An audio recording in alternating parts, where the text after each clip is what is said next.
आज आंगनबाड़ी दीदियों के साथ बातचीत हुई, जहाँ पे मेरी सुपरवाइज़र, सीडीपीओ, डीएसडब्ल्यू, जिला के जिलापाल और समस्त अधिकारी उपस्थित थे। जिला में मंत्री और विधायकगण भी उपस्थित थे। उनका जो समस्या मेरे सामने आई, मुझे मंत्री के नाते बड़ी खुश मैं हूँ कि मेरी डिपार्टमेंट का लास्ट लेवल पे काम करने वाले सब महिलाओं ने खोल के विभागीय अधिकारी सामने ये बातचीत हुआ कि कैसे हम आंगनबाड़ी को सुदृढ़ कर सकते हैं, कैसे महिलाओं की विकास बढ़ा सकते हैं और सुपोषित मिशन में कैसे काम कर सकते हैं। मुझे लगती है आगे सरकार की योजना जब प्रणयन होगी तब हमारी जो अनुभव है और जो फीडबैक है वो एक अच्छा रूप लेके आएगी। गांव की आंगनबाड़ी का बदलता चेहरा ओडिशा के लोगों के सामने आएगा, ऐसे मेरी उम्मीद है। दर्शक बंधु आज वीडियो केवल अंगनवाड़ी कर्मी मानकर दरमार कथा नुहे, यह से लक्ष लक्ष महिला मान कथा जो मैंने वर्ष वर्ष धरी गाँ रु गाँ घर को घर बुली शिशु गर्भवती महिला एवं पोषण कार्यक्रम दायित्व बहन करुछंती। तेबे सकाल हेले अंगनवाड़ी केन्द्र खोलुछंती, पिलांको पोषण देखुछंती, गर्भवती महिला तथ्य संग्रह करुछंती एवं सरकारी सर्वे रे सहयोग करुछंती, स्वास्थ्य विभाग सह काम करुछंती, अनेक समय विपर्य एवं विशेष अभियान रे मध्य सामिल हेउछंती। किंतु एते काम करिबा परे मध्य सेमानक प्रश्न आज भी सेया रहिछि, आमको पूर्णांग सरकारी कर्मचारी मान्यता केबे मिलिबो। ए प्रश्न पुणी थरे जोरदार भाव उठी ब्रह्मपुर रे आयोजित सुभद्रा शक्ति विजन कॉन्फ्रेंस पर। कारण ए सम्मेलन रे अंगनवाड़ी कर्मी माने सीधा सलख उपमुख्यमंत्री प्रभाती परिडा को दाबी पत्र देइछंती। तेबे दाबी केवल गोटिए नुहे। प्रथम दाबी पूर्णांग सरकारी कर्मचारी मान्यता, द्वितीय दाबी मासिक भत्ता को 18,000 टंका को वृद्धि एवं तृतीय दाबी अंगनवाड़ी केन्द्र भित्तिभूमिर व्यापक सुधार। किंतु एठारे आ गोटे बड़ प्रश्न मध्य रहिछि। 2024 निर्वाचन समय भारतीय जनता पार्टीर निजर संकल्प पत्र रे अंगनवाड़ी कर्मी मानक मानदेय वृद्धि करिवार प्रतिश्रुति देइथिला। हेले आज सरकार गठन प्राय 2 वर्ष पर मध्य काहेकि पुणी थर अंगनवाड़ी कर्मी को दाबी पत्र नहीं सरकार पाखक जावाक पड़ुछि। यह एक राजनैतिक प्रश्न तो नुहे, किंतु यह होछि जनसाधारण पक्षर उठुथिबा एक उत्तरदायित्वर प्रश्न अटे। दर्शक बंधु आज ए विशेष वीडियो रे आमे कोनोसी गुजब किंबा सोशल मीडिया पोस्ट उपरे निर्भर करिबु नाही, बरं उपलब्ध थिबा सब तथ्य, सरकारी बयान एवं निर्वाचनी प्रतिश्रुति एवं वास्तव स्थिति को नहीं ए संपूर्ण वीडियो आपनको देखेइबु। तेणु वीडियोटी को शेष पर्यंत निश्चय देखंतु। तेबे आसंतु डेरी न करी वीडियो को आरंभ करिबा। नमस्कार, मो दुष्पंत आपण मानकु स्वागत करूछि आज ए वीडियो रे। दर्शक बंधु सुभद्रा शक्ति विजन कॉन्फ्रेंस काहेकि एते गुरुत्वपूर्ण अटे। देखंतु प्रथम बुझिबा दरकार जे ए सम्मेलन को नहीं एते चर्चा काहेकि हेउछि। ब्रह्मपुर आयोजित 2 दिनिया सुभद्रा शक्ति विजन कॉन्फ्रेंस रो उद्देश्य थिला महिला सशक्तिकरण, स्वावलंबन, सरकारी योजनार समीक्षा एवं तृणमूल स्तर रे काम करुथिबा महिला मानक समस्या को सरकारक सामने रखिबा। ए सम्मेलन में विभिन्न जिल्लारो महिला प्रतिनिधि, स्वयंसेवक गोष्ठी सदस्य, अंगनवाड़ी कर्मी और विभिन्न विभाग अधिकारी माने मध्य जोग देइथिले। किंतु सम्मेलन सबुठु बड़ आलोचनार विषय हे गला अंगनवाड़ी कर्मी मानक दाबी पत्र। कारण बहुत वर्ष धरी चली आसुथिबा ए दाबी पुणी थरे सरकारक सर्वोच्च स्तर रे उठिछि। देखंतु अंगनवाड़ी कर्मी मानक अवदान कोन रहुछि। दर्शक बंधु आसंतु गोटे मुहूर्त पई राजनीति रो बाहर को आसी केवल सेमानक काम को देखिबा। गाँ रे जेतेबेले कोनोसी गर्भवती महिला को स्वास्थ्य सेवा विषय रे सचेतन करिया को हुए, प्रथम किए जानती? केवल से अंगनवाड़ी कर्मी माने जानती। जेतेबेले शिशुर ओजन मापिबा को हुए, पोषण अवस्था जानिया को हुए, प्राक प्राथमिक शिक्षा देबा को हुए, सेतेले किए आगरे रुहंती? केवल से अंगनवाड़ी कर्मी ही आगरे रुहंती। तेबे राज्य सरकारक एवं केंद्र सरकारक अनेक योजनार तथ्य गाँ रे पहुंचाइबा, पोषण मास पालन करिबा, टीकाकरण कार्यक्रम रे सहयोग करिबा, विभिन्न सर्वे करिबा भली अनेक काम रे सेमानकर भूमिका रहिछि। अर्थात सरकारी व्यवस्थार तृणमूल स्तर रे अंगनवाड़ी कर्मी माने एक अत्यंत जरूरी कड़ी अटंती। ताल दर्शक बंधु ଅଙ୍ଗନବାଡି ମାନଙ୍କ ମନରେ ଏତେ ଅସନ୍ତୋଷ କାହିଁକି? ଦେଖନ୍ତୁ, ଏଠାରେ ଆସୁଛି ସମଗ୍ର କାହାଣୀର ମୂଳ ପ୍ରସଙ୍ଗ। କାରଣ ଅଙ୍ଗନବାଡି କର୍ମୀମାନଙ୍କ କହିବା ହେଉଛି ବର୍ଷକୁ ବର୍ଷ ସେମାନଙ୍କ କାମ ବଢି ଚାଲିଛି, ନୂଆ ନୂଆ ଦାୟିତ୍ୱ ମଧ୍ୟ ଯୋଡା ଯାଉଛି, କିନ୍ତୁ ସେ ଅନୁପାତରେ ସେମାନଙ୍କର ପାରିଶ୍ରମିକ, ସେବା ସୁରକ୍ଷା ଏବଂ ସରକାରୀ ସୁବିଧା ବୃଦ୍ଧି ପାଇନାହିଁ ବୋଲି ଦାବି କରୁଛନ୍ତି। ସେଥିପାଇଁ ସେମାନେ ପୁଣି ଥରେ ସରକାରଙ୍କୁ କହୁଛନ୍ତି, ଆମ ଦାବିକୁ କେବଳ ଯେ ଶୁଣନ୍ତୁ ନାହିଁ, ବରଂ ଏଥର ଏହାକୁ ସମାଧାନ ମଧ୍ୟ କରନ୍ତୁ। ତେବେ ଦର୍ଶକ ବନ୍ଧୁ, ଏବେ ପ୍ରଶ୍ନ ହେଉଛି ସେ ଦାବିପତ୍ରରେ ଏମିତି କଣ ରହିଛି ଯାହାକୁ ନେଇ ଲକ୍ଷ ଲକ୍ଷ ଅଙ୍ଗନବାଡି କର୍ମୀ ଆଶା ବାନ୍ଧି ବସିଛନ୍ତି? ଆସନ୍ତୁ ପ୍ରତ୍ୟେକ ଦାବିକୁ ବୁଝିବା। ଦେଖନ୍ତୁ, ଏଥିପାଇଁ ଯୋଉ ପ୍ରଥମ ଦାବି ରହୁଛି ପୂର୍ଣ୍ଣାଙ୍ଗ ସରକାରୀ କର୍ମଚାରୀର ମାନ୍ୟତା। ଏହା ହେଉଛି ସବୁଠୁ ବଡ଼ ଏବଂ ସବୁଠୁ ପୁରୁଣା ଦାବି ଅଟେ।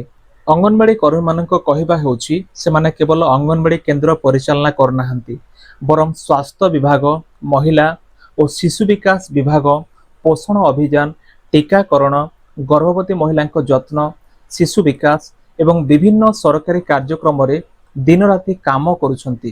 ଆଉ ସେମାନଙ୍କ ଯୁକ୍ତି ହେଉଛି ଯେତେବେଳେ କାମ ସରକାରୀ, ଦାୟିତ୍ୱ ସରକାରୀ ଏବଂ ଉତ୍ତରଦାୟିତ୍ୱ ମଧ୍ୟ ସରକାରୀ, ତେବେ ସେମାନଙ୍କୁ ପୂର୍ଣ୍ଣାଙ୍ଗ ସରକାରୀ କର୍ମଚାରୀର ମାନ୍ୟତା କାହିଁକି ଦିଆଯିବ ନାହିଁ? ଏ ପ୍ରଶ୍ନ ଆଜିର ନୁହେଁ, ବହୁ ବର୍ଷ ଧରି ଏ ପ୍ରଶ୍ନ ଉଠି ଆସୁଛି। ତେବେ ଦ୍ୱିତୀୟ ଦାବି ରହୁଛି ମାସିକ ଭତ୍ତା 18,000 ଟଙ୍କା। ଦ୍ୱିତୀୟ ବଡ଼ ଦାବି ହେଉଛି ପାରିଶ୍ରମିକ ବୃଦ୍ଧି। ଅଙ୍ଗନବାଡି କର୍ମୀମାନଙ୍କ ମତରେ ବର୍ତ୍ତମାନର ଦରଦାମ ଏବଂ ଜୀବନଯାପନ ଖର୍ଚ୍ଚକୁ ଦେଖିଲେ ମିଳୁଥିବା ମାନଦେୟ ପର୍ଯ୍ୟାପ୍ତ ନୁହେଁ। ସେଥିପାଇଁ ସେମାନେ ମାସିକ ଭତ୍ତାକୁ 18,000 ଟଙ୍କା ବୃଦ୍ଧି କରିବାକୁ ଦାବି କରିଛନ୍ତି। ତେବେ ତୃତୀୟ ଦାବି ହେଉଛି ଭିତ୍ତିଭୂମିର ସୁଧାର। ଏ ଦାବି କେବଳ କର୍ମୀଙ୍କ ପାଇଁ ନୁହେଁ, ଏହା ସିଧାସଳଖ ଭାବରେ ଶିଶୁମାନଙ୍କ ସହ ଜଡ଼ିତ ଅଟେ। ଅନେକ ଅଙ୍ଗନବାଡି କେନ୍ଦ୍ରରେ ଏବେ ମଧ୍ୟ ବିଦ୍ୟୁତ, ପିଇବା ପାଣି, ଶୌଚାଳୟ, ସୁରକ୍ଷିତ କୋଠା ଏବଂ ଖେଳ ସାମଗ୍ରୀର ଅଭାବ ରହିଛି ବୋଲି କର୍ମୀମାନେ କହୁଛନ୍ତି। ତେବେ ଏ ସମସ୍ୟାର ସ୍ଥାୟୀ ସମାଧାନ ପାଇଁ ମଧ୍ୟ ଦାବିପତ୍ରରେ ଉଲ୍ଲେଖ କରାଯାଇଛି। ଦର୍ଶକ ବନ୍ଧୁ, ଉପମୁଖ୍ୟମନ୍ତ୍ରୀ ପ୍ରଭାତୀ ପରିଡ଼ା କଣ କହିଲେ? ଦେଖନ୍ତୁ, ଦାୟିପତ୍ର ଗ୍ରହଣ କରିବା ପରେ ଉପମୁଖ୍ୟମନ୍ତ୍ରୀ ପ୍ରଭାତୀ ପରିଡ଼ା କହିଲେ ଯେ ଅଙ୍ଗନବାଡି କର୍ମୀମାନେ ସମାଜ ଆଉ ରାଜ୍ୟର ବିକାଶରେ ଗୁରୁତ୍ୱପୂର୍ଣ୍ଣ ଭୂମିକା ନେଉଛନ୍ତି। ସେମାନଙ୍କ ଦାବିକୁ ସରକାର ଗମ୍ଭୀରତାର ସହ ବିଚାର କରିବେ ବୋଲି ସେ ଆଶ୍ୱାସନା ଦେଇଛନ୍ତି। ତେବେ ଏହି ବୟାନ ପରେ ସ୍ୱାଭାବିକ ଭାବରେ କର୍ମୀମାନଙ୍କ ମନରେ ଏକ ଆଶା ବଢିଛି, କିନ୍ତୁ ଆଶ୍ୱାସନା ଆଉ ଘୋଷଣା ମଧ୍ୟରେ ବଡ଼ ପାର୍ଥକ୍ୟ ରହିଛି। ଏଠାରେ ଆମେ ଗୋଟିଏ କଥା ସ୍ପଷ୍ଟ କରିଦେବାକୁ ଚାହୁଁଛୁ, ଆଶ୍ୱାସନା ଦେବା ଏବଂ ସରକାରୀ ଘୋଷଣା କରିବା ଏ ଦୁଇଟି ଅଲଗା କଥା ଅଟେ। ଆଜି ପର୍ଯ୍ୟନ୍ତ ସରକାରଙ୍କ ପକ୍ଷରୁ କୌଣସି ଅଧିକୃତ ବିଜ୍ଞପ୍ତି ଜାରି ହୋଇନାହିଁ ଯେଉଁଥିରେ ଅଙ୍ଗନବାଡି କର୍ମୀଙ୍କୁ ପୂର୍ଣ୍ଣାଙ୍ଗ ସରକାରୀ କର୍ମଚାରୀ ଭାବେ ଘୋଷଣା କରାଯାଇଛି କିମ୍ବା ମାସିକ ଭତ୍ତାକୁ 18,000 ଟଙ୍କା କରାଯାଇଛି। ତେଣୁ ଏହାକୁ ନେଇ ସୋସିଆଲ ମିଡିଆରେ ଚାଲୁଥିବା ସମସ୍ତ ଦାବିକୁ ସତର୍କତାର ସହ ଦେଖିବା ଉଚିତ ଅଟେ। ଦର୍ଶକ ବନ୍ଧୁ, ଏବେ ଆସୁଛି ସବୁଠୁ ବଡ଼ ପ୍ରଶ୍ନ। ଏଠାରେ ଆମେ ଟିକେ ପଛକୁ ଫେରିବା। 2024 ବିଧାନସଭା ନିର୍ବାଚନ ସମୟରେ ଭାରତୀୟ ଜନତା ପାର୍ଟିର ନିଜର ସଂକଳ୍ପ ପତ୍ରରେ ଅଙ୍ଗନବାଡି କର୍ମୀଙ୍କ ମାନଦେୟ ବୃଦ୍ଧିକୁ ନେଇ ଯାହା ଉଲ୍ଲେଖ ଥିଲା 12,000 ଟଙ୍କା ଏବଂ ସହାୟିକାଙ୍କ ମାନଦେୟ 8,000 ଟଙ୍କା କରିବାର ପ୍ରତିଶ୍ରୁତି ଦେଇଥିଲେ। ଆଜି ସରକାର ଗଠନର ପ୍ରାୟ 2 ବର୍ଷ ପରେ ମଧ୍ୟ ଅଙ୍ଗନବାଡି କର୍ମୀମାନେ ପୁଣି ଥରେ ଦାବିପତ୍ର ନେଇ ସରକାରଙ୍କ ପାଖକୁ ଯାଉଛନ୍ତି। ଆଉ ସ୍ୱାଭାବିକ ଭାବରେ ଏ ପ୍ରଶ୍ନ ଉଠୁଛି, ଯଦି ଏ ପ୍ରସଙ୍ଗ ନିର୍ବାଚନ ସମୟରେ ଏତେ ଗୁରୁତ୍ୱପୂର୍ଣ୍ଣ ଥିଲା, ତେବେ ସେହି ପ୍ରତିଶ୍ରୁତିର କାର୍ଯ୍ୟାନ୍ୱୟନ କେଉଁ ପର୍ଯ୍ୟାୟରେ ରହିଛି? ଏହା କେବଳ ବିରୋଧୀମାନଙ୍କ ପ୍ରଶ୍ନ ନୁହେଁ, ଏହା ସେ ଲକ୍ଷ ଲକ୍ଷ ପରିବାରର ପ୍ରଶ୍ନ ଯେଉଁମାନେ ନିର୍ବାଚନ ସମୟରେ ଦିଆଯାଇଥିବା ପ୍ରତିଶ୍ରୁତି ଉପରେ ଆଶା ରଖିଥିଲେ। ନିଶ୍ଚୟ ସରକାର କହିପାରନ୍ତି ଯେ ବଡ଼ ନୀତିଗତ ନିଷ୍ପତ୍ତି ପାଇଁ ସମୟ ଲାଗେ, ଆର୍ଥିକ ବ୍ୟବସ୍ଥା, ପ୍ରଶାସନିକ ପ୍ରକ୍ରିୟା ଏବଂ କ୍ୟାବିନେଟ ଅନୁମୋଦନ ମଧ୍ୟ ଦରକାର ହୁଏ। କିନ୍ତୁ ତା ସହିତ ଏହା ମଧ୍ୟ ସତ ଯେ ଲୋକତନ୍ତ୍ରରେ ନିର୍ବାଚନୀ ପ୍ରତିଶ୍ରୁତି ଉପରେ ଜନସାଧାରଣ ପ୍ରଶ୍ନ କରିପାରିବେ।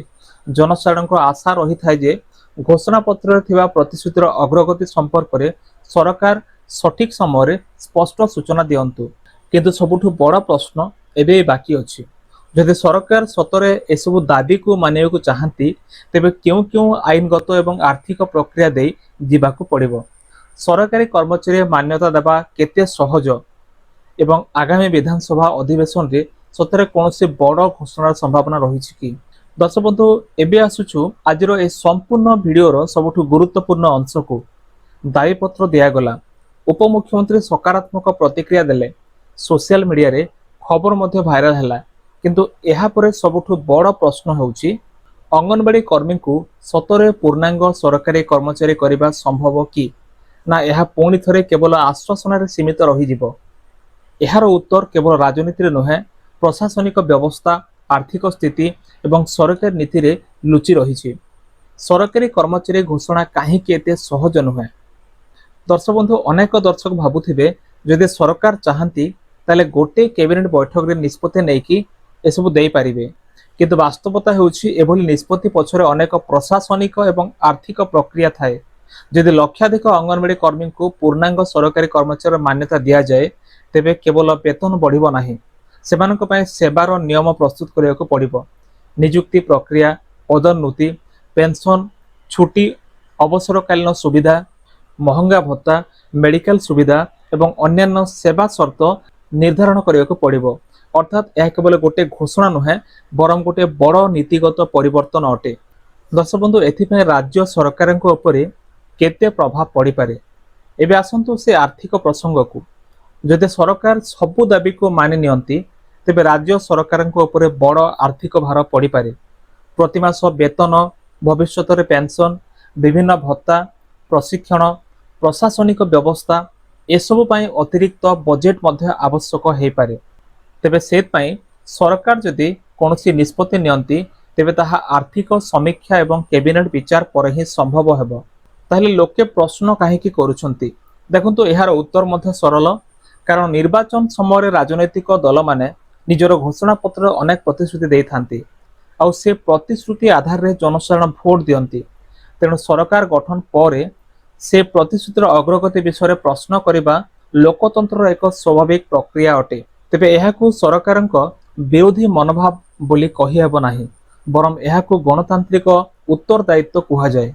2024 संकल्प पत्र एवं वर्तमान स्थिति कौन अच्छी दर्शक बंधु एठारे गोटे कथा मन पकाइबा दरकार 2024 विधानसभा निर्वाचन समय भारतीय जनता पार्टी निजर संकल्प पत्र रे अंगनवाड़ी कर्मी मानदेय को बढ़ाइबार प्रतिश्रुति देइथिले। सरकार गठन प्राय 2 वर्ष पर मध्य अंगनवाड़ी कर्मी माने पुणी थरे दायीपत्र देउछंती आउ एहा परे स्वाभाविक भावरे लोकंक मनरे प्रश्न उठुछि से निर्वाचनी प्रतिश्रुतिर अग्रगति केउठी पहुंची सरकार एहाकु कार्यकारी करिया पई कोन काम करूछंती कि ना एहा एबे भी विचारधीन अवस्था रहिछि।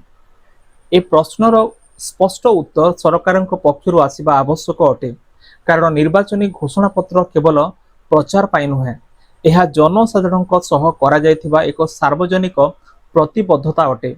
से प्रतिबद्धतार अवस्था विषय जनता जानिबाकु चाहिबा स्वाभाविक अटे।